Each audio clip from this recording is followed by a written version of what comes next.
नमस्कार. आपण सरासरी हा घटक अभ्यासत आहोत. आजच्या व्हिडिओमध्ये आपण सरासरीवरची जी काही मिश्र उदाहरणे आहेत ते अभ्यासायचे आहेत. पहिलं उदाहरण घेऊ. इथं 6च्या पटीतील पहिल्या 25 संख्यांची सरासरी आहे. म्हणजे 6च्या पटीतील ज्या पहिल्या 25 संख्या आहेत त्यांची आपल्याला सरासरी काढायची आहे. मग 6च्या पटीतील संख्या म्हणजे 6च्या पाढ्यातील संख्या.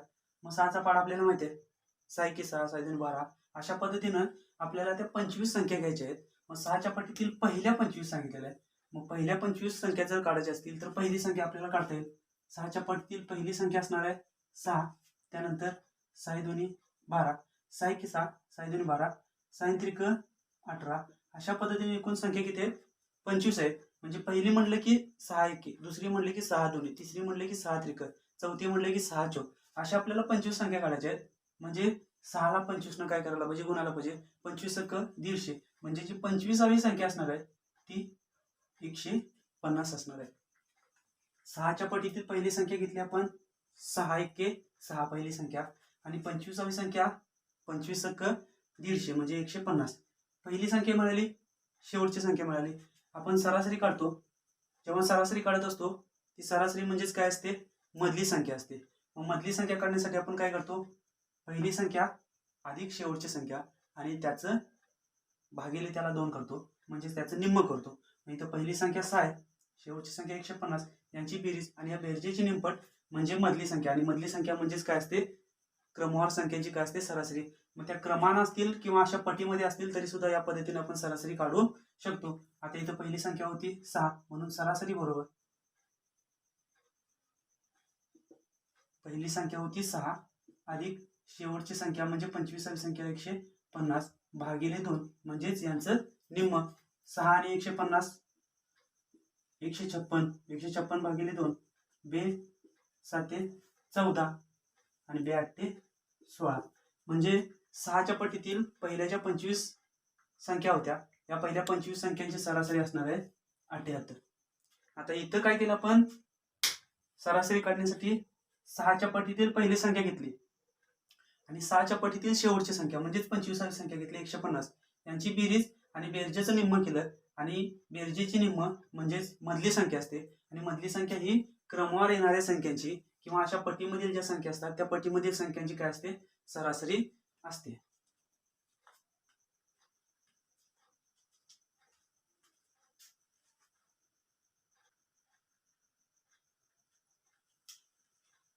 दुसरं उदाहरण बघा. अनिल व सुनील यांच्या वयाची सरासरी 22 आहे. म्हणजे या दोघांच्या वयाची सरासरी 22 दिलेली आहे. सुनील व रवी यांच्या वयाची सरासरी 27.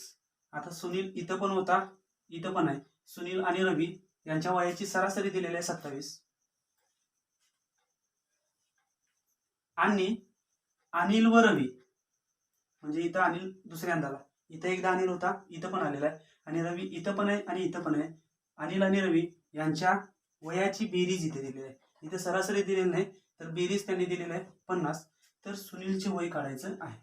आता असे प्रश्न असतील तर काय करायला पाहिजे आपल्याला? तर इथं प्रश्न जरा नीट वाचला की आपल्याला समजेल. अनिल व सुनील किती व्यक्ती आहेत? 2, म्हणजे घटक 2. त्यांच्या वयाची सरासरी आहे 22.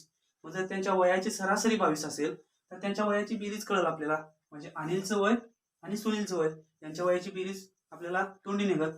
हे दोघे जण आहेत, वयाची सरासरी 22 आहे. म्हणजे घटकांची संख्या माहिती आहे, सरासरी माहिती आहे, त्या घटकांची बेरीज म्हणजे यांच्या वयाची बेरीज असणार आहे 22 दोन्ही 44. म्हणजे 2 का केलं? कारण एकूण हे व्यक्ती 2 आहेत, म्हणजे घटक 2 आहेत आणि सरासरी किती आहे? 22. मग सरासरीला एकूण जे घटक असतात त्या घटकांनी गुणलं की त्या घटकांची काय मिळते? बेरीज मिळते. हे आपण या आधीच्या व्हिडिओमध्ये बघितलेलं आहे. म्हणजे अनिल व सुनील यांच्या वयाची बेरीज, सरासरीवरून आपण त्यांच्या वयाची बेरीज काढली, म्हणून इथे घेऊ आपण अनिल आणि दुसरा कोण आहे? सुनील. यांच्या वयाची बेरीज किती आली? 22 दोन्ही 44 आली. कसं केलं हे? सरासरी होती 22 गुणिले एकूण या व्यक्ती होत्या 2, म्हणून 22 गुणिले 2 केलं, 22 दोन्ही 44. आता दुसरे बघा, सुनील व रवी. दुसऱ्या 2 व्यक्ती आहेत, सुनील आणि कोण आहे? रवी आहे. या सुद्धा 2 व्यक्ती आहेत आणि यांच्या वयाची सरासरी दिलेली आहे 27. असंच करायचं. सरासरी होती 27 गुणिले 2, कारण व्यक्ती आहे 2, सरासरी आहे 27. मग सरासरीला घटकांनी गुणलं की त्या घटकांची बेरीज मिळते. इथं दोघे जण होते, या दोघांच्या वयाची बेरीज मिळणार 27 दुनी 54. आणि शेवटचं दिलेलं आहे अनिल व रवी. अनिल आणि रवी हे दोघे जण आहेत. अनिल व रवी यांच्या वयाची बेरीज दिलेली आहे. आता इथं सरळ सरळ बेरीज दिलेलीच आहे, सरासरी काही दिलेली नाही. तर मग बेरीज त्यांची आहे 50. सरळ बेरीज लिहून घेऊ. तर आता आपल्याला सुनीलचं वय काढायचं आहे.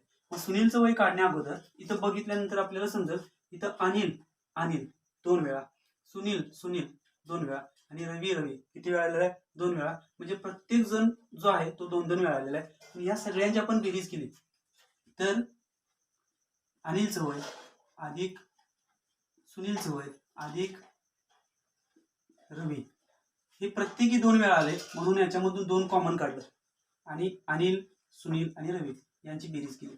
या सगळ्याची बेरीज केली आणि यांच्या वयाची पण आपण बेरीज करू. याचं वय आहे 44, या दोघांचं वय सुनील आणि रवीचं 54, अनिल आणि सुनीलचं 44 आणि अनिल आणि रवी यांचं 50. यांच्या वयाची बेरीज करू आपण. इथं 4 आणि 4 8, 5 आणि 5 10 आणि 4 14. म्हणजे हे जे होते अनिल सुनील सुनील रवी अनिल रवी या सगळ्यांच्या वयाची बेरीज केली तर ती किती आली? 148. आता हे अनिल सुनील इथं लिहिलं आपण, परत सुनील रवी लिहिलं, अनिल रवी लिहिलं, तर प्रत्येक जण जे आहेत ते 2-2 वेळा येतात, म्हणून ते एकदाच आपण मांडले इथं. आणि याच्यामध्ये कॉमन जे 2 होतं, 2-2 वेळा आले होते, ते बाजूला काढलं आपण. म्हणजे 2 कंसामध्ये अनिल अधिक सुनील अधिक रवी, म्हणजे हे तिघे जण आहेत त्यांचं घेतलं तर यांच्या वयाची बेरीज किती आहे? 148 आहे. आता काय करता येईल आपल्याला? हे जे कॉमन 2 काढलं होतं याला काय आहे? गुणिले. इकडे आले की काय होणार? 148 ला भागिले होणार. म्हणजे अनिलचं सुनीलचं आणि रवीचं वय आपल्याला मिळेल. म्हणून अनिल अधिक सुनील अधिक रवी बरोबर 148. बरोबर चिन्हाच्या उजवीकडे 148 होतं, डावीकडे हे गुणिले 2 होतं, उजवीकडे आल्यानंतर काय झालं? भागिले 2. म्हणजे अनिलचं वय अधिक सुनीलचं वय अधिक रवीचं वय बरोबर 2 7 14 आणि 2 4 8. आता तिघांच्या वयाची बेरीज मिळाली आपल्याला आणि तिघांच्या वयाची बेरीज 74 आली. आता यामध्ये प्रत्येक दोघांच्या वयाची बेरीज इथे दिलेली आहे बघा. अनिल आणि सुनील इथे दिलेले आहे, अनिल आणि सुनील 44 आहे. जर सुनील आणि रवी घेतला आपण तर सुनील आणि रवी यांची किती आहे? 54. म्हणजे तिघांची आता इथं बेरीज दिलेली आहे आणि तिघांच्या पैकी दोघांची बेरीज आपल्याला जर माहिती असेल तर तिसऱ्याची आपण काढू शकतो. कारण अनिल सुनील आणि रवी या तिघांच्या वयाची बेरीज 74 आहे. मग या तिघांच्या पैकी इथं दोघांची जरी दिली तर तिसऱ्याची आपण जे वय आहे ते काढू शकतो. मी इथं त्यांनी विचारले कुणाचं? सुनीलचं विचारलेलं आहे. इथं सुनील आहे. मग सुनीलचं वय काढण्यासाठी अनिलचं आणि रवीचं जे वय आहे त्या वयाची बेरीज काय करायला पाहिजे? याच्यामधून वजा करायला पाहिजे. कारण तिघांच्या वयाची बेरीज 74, यापैकी अनिल आणि रवी यांच्या वयाची बेरीज वजा केली 74 मधून की आपल्याला सुनीलचं वय मिळेल. मग अनिल आणि रवी बघा कुठं आहे? अनिल आणि रवी इथं आहे. यांच्या वयाची बेरीज किती आहे? 50 आहे. म्हणून अनिल आणि रवी यांच्या वयाची बेरीज जी 50 होती ती 74 मधून वजा करायला पाहिजे. 74 वजा 50 आपल्याला कुणाचं वय मिळेल? सुनीलचं. म्हणून सुनीलचं वय बरोबर 74 मधून 50 गेले, राहिले किती? 24. म्हणजे सुनीलचं वय असणार आहे 24. बघा इथं काय केलं? अनिल आणि सुनील यांच्या वयाची सरासरी दिली होती. सरासरीवरून आपण अनिल आणि सुनील यांचं एकूण वय काढलं. त्यानंतर सुनील आणि रवी यांच्या वयाची सुद्धा सरासरी दिली होती. या सरासरीवरून आपण सुनील आणि रवी यांचं एकूण वय काढलं आणि अनिल आणि रवी यांचं एकूण वय दिलं होतं. इथं काही सरासरी दिलेली नव्हती. मग आपण काय केलं? या सगळ्यांच्या एकूण वयाची बेरीज केली. या दोघांच्या वयाची बेरीज इथं, या दोघांच्या इथं, या दोघांच्या वयाची बेरीज इथं, या सगळ्यांची बेरीज केली. सर्वांचं एकूण वय 148 झालं. आता हे अनिल सुनील सुनील रवी अनिल रवी प्रत्येक जण इथं 2-2 वेळा आलेला आहे. म्हणून त्याच्यामधील जे 2 होतं ते कॉमन बाजूला केलं आपण आणि इथं कंसामध्ये अनिल सुनील आणि रवी याचं वय घेतलं. म्हणजे यांच्या वयाची दुप्पट बरोबर किती असणार आहे? 148. मग आपल्याला तिघांच्या वयाची बेरीज काढायची आहे. जी गुणिले 2 होतं, उजवीकडे गेल्यानंतर काय झालं? इथं भागिले 2 झालं. आता 148 ला 2 भागलं किती आलं? 74. म्हणजे अनिलचं वय सुनीलचं वय आणि रवीचं वय किती असणार आहे? 74. म्हणजे तिघांच्या वयाची बेरीज 74. आपल्याला काढायचं होतं सुनीलचं वय. मग सुनीलचं वय काढण्यासाठी तिघांच्या वयाची बेरीज माहिती आहे 74, या दोघांच्या वयाची बेरीज 74 मधून वजा केली की आपल्याला सुनीलचं वय मिळेल. मग अनिल आणि रवी यांचं वय इथं घेतलेलं आहे. अनिल आणि रवी किती आहे, वयाची बेरीज 50 इथं दिलेलंच आहे त्यांनी. अनिल व रवी यांच्या वयाची बेरीज 50 आहे. म्हणून या 74 मधून 50 वजा केलं की आपल्याला राहिलेला जो एकटा आहे सुनील त्याचं वय मिळेल. आणि सुनीलचं वय किती येईल, 24. म्हणून सुनीलचे वय आहे 24. बघा पुढचं उदाहरण. एका वर्गातील 25 विद्यार्थ्यांचे सरासरी वजन 22 किलोग्रॅम आहे. एका वर्गातील 25 विद्यार्थ्यांचे सरासरी वजन दिलेलं आहे 22 किलोग्रॅम. म्हणजे इथं विद्यार्थी संख्या माहिती आहे 25, म्हणजे एकूण घटक कळाले आपल्याला आणि त्या घटकांची सरासरी कळाली. किती आहे सरासरी, 22. पुढं शिक्षकांसह सर्वांचे सरासरी वजन. इथे सर्वांचं सरासरी वजन दिलेलं आहे 24 किलोग्रॅम. तर शिक्षकांचे वजन काढा. म्हणजे शिक्षकांचं वजन आपल्याला काढायचं आहे. अशा वेळी आपल्याला इथं प्रश्न वाचल्यानंतर लक्षात येईल एकूण इथं घटक म्हणजे एकूण विद्यार्थी 25 होते.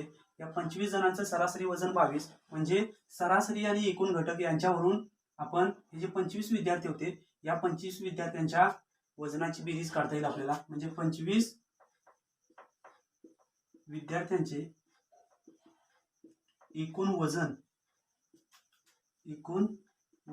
हे सरासरी वजन आहे आणि सरासरी वजनावरून आपण एकूण वजन काढू शकतो या 25 विद्यार्थ्यांचं. म्हणून 25 विद्यार्थ्यांचे एकूण वजन बरोबर सरासरी आहे 22 गुणिले एकूण घटक किती आहे 25. म्हणून 22 गुणिले 25 केल्यानंतर किती येतं बघा, 25 दोन्ही 50 ह्याच्या 5, 25 दोन्ही 50 आणि 5 55. म्हणजे 550 kg म्हणजेच किलोग्रॅम. म्हणजे 25 विद्यार्थ्यांचं एकूण वजन झालं 550. पुढं काय दिलेलं आहे, शिक्षकांसह म्हणजे शिक्षक वाढले. एकूण होते 25 आणि शिक्षकांना जर घेतले तर एकूण घटक झाले 26. म्हणजे 26 जणांचे आता आपल्याला एकूण वजन काढता येईल. एकूण वजन कसं काढणारा, सरासरी दिलेलं आहे 26 जणांची 24. 26 जण का म्हटलं इथं, कारण इथं काय सांगितलेलं आहे शिक्षकांसह सर्वांचे. म्हणजे शिक्षक आणि हे 25 विद्यार्थी, मग 25 आणि हे शिक्षक 26 जण झाले. या सर्वांचे सरासरी वजन आहे 24. म्हणजे एकूण जे होते घटक ते 26 आणि त्यांचं सरासरी वजन होतं 24. म्हणजे सरासरी गुणिले एकूण घटक आता 26 झाले.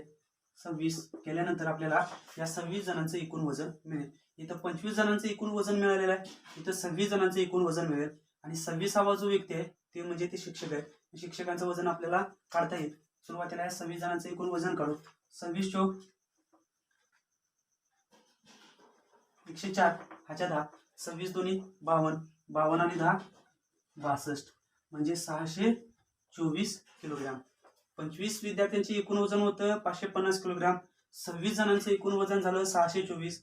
इथं 25 इथं 26, एक जण वाढला, एक जण जो व्यक्ती वाढला ते म्हणजे शिक्षक होते. मग ते शिक्षकांचं वजन काढता येईल. त्या 26 जणांच्या वजनातून 25 जणांचं वजन वजा केलं की आपल्याला एका वाढलेल्या व्यक्तीचं वजन कळेल. ते वाढलेले व्यक्ती म्हणजे शिक्षक होते. म्हणून शिक्षकांचे वजन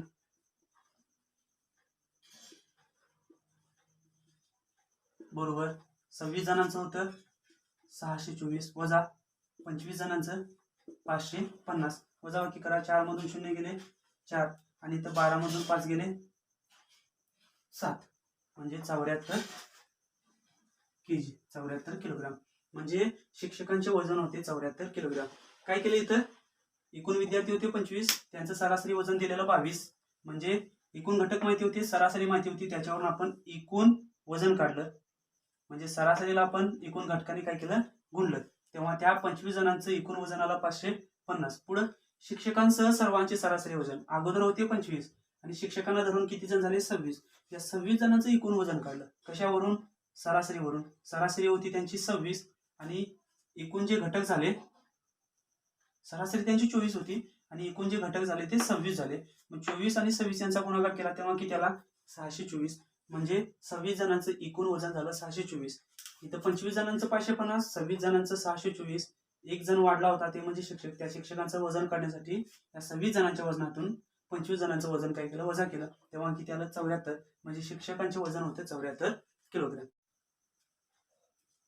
शेवटचं उदाहरण. 3 संख्यांची सरासरी 50 आहे. दुसरी संख्या पहिलीपेक्षा 3 ने जास्त आहे, परंतु तिसरीपेक्षा 9 ने लहान आहे, तर दुसरी संख्या आहे. म्हणजे दुसरी संख्या कोणती आहे ते काढायचं आहे. आता इथे 3 संख्यांची सरासरी 50 आहे. मग मधली संख्या 50 घ्यायची का, नाही घेता येणार, कारण इथं काही 3 क्रमवार संख्या दिलेल्या नाहीत, फक्त 3 संख्यांची सरासरी असं दिलेलं आहे. मग जर संख्यांची सरासरी दिली, एकूण संख्या पण माहिती आहेत, त्या 3 संख्यांची बेरीज आपण काढू शकतो. म्हणून 3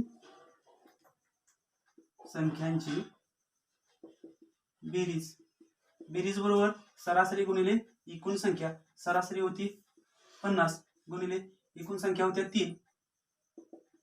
50 गुणिले 3 केलं 150. म्हणजे ज्या 3 संख्या होत्या त्यांची बेरीज आहे 150. आता दुसरी संख्या पहिलीपेक्षा 3 ने जास्त आहे, परंतु तिसरीपेक्षा 9 ने लहान आहे. कोणती? दुसरी संख्या. म्हणून आपण दुसरी संख्या x मानू. दुसरी संख्या आपण x मानू. जर दुसरी संख्या x मानली तर पहिली काढता येईल आपल्याला. पहिली संख्या कशी? त्याने काय सांगितलेलं आहे? पहिलीपेक्षा 3 ने जास्त आहे. ही जी दुसरी संख्या आहे ती पहिलीपेक्षा 3 ने जास्त आहे. म्हणजे पहिली जी संख्या असणार आहे ती 3 ने कशी असणार आहे? लहान असणार आहे. मग पहिली संख्या 3 ने जर लहान असेल दुसरीपेक्षा तर x वजा 3. वजा 3 का केलं? कारण पहिली संख्या या दुसरीपेक्षा लहान आहे. मग लहान आहे इथं दिलेलं नाही, पण लहान आहे कसं ओळखलं? इथं काय सांगितलेलं आहे? दुसरी संख्या ही कशापेक्षा? पहिलीपेक्षा 3 ने जास्त आहे. म्हणजे ही जी x होती या पहिलीपेक्षा 3 ने जास्त होती. जर दुसरी 3 ने जास्त असेल तर पहिली 3 ने कमी असणार आहे. मग कमी म्हणजेच काय? वजा वजा करतो आपण. म्हणून x वजा 3 केलं इथं, कारण दुसरीपेक्षा ही पहिली संख्या 3 न कमी आहे म्हणून वजा 3 केलेलं आहे. जर जास्त असती तर अधिक 3 केलं असतं. आता पुढे काय सांगितलेलं आहे? परंतु तिसरीपेक्षा. आता तिसरी संख्या काढू आपण.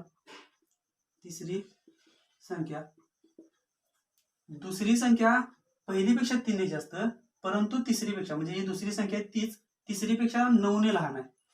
ही जी x आहे ती या तिसरीपेक्षा 9 ने कशी आहे? लहान आहे. म्हणजे ही जी तिसरी असणार आहे ती कशी असणार आहे? मोठी असणार आहे. दुसरीपेक्षा 9 ने मोठी असणार आहे. कारण दुसरी संख्या 9 ने लहान आहे. कशापेक्षा? तिसरीपेक्षा.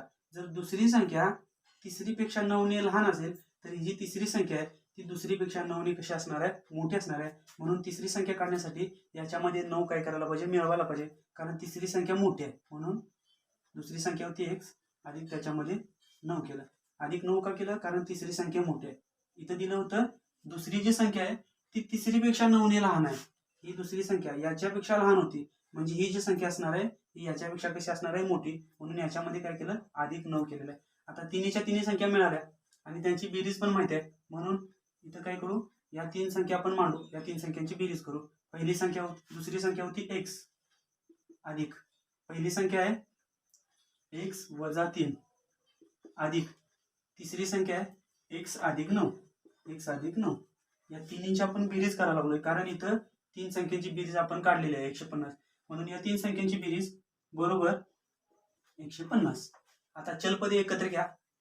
x x x 3x 3 वेळा आहे म्हणून 3x आलं.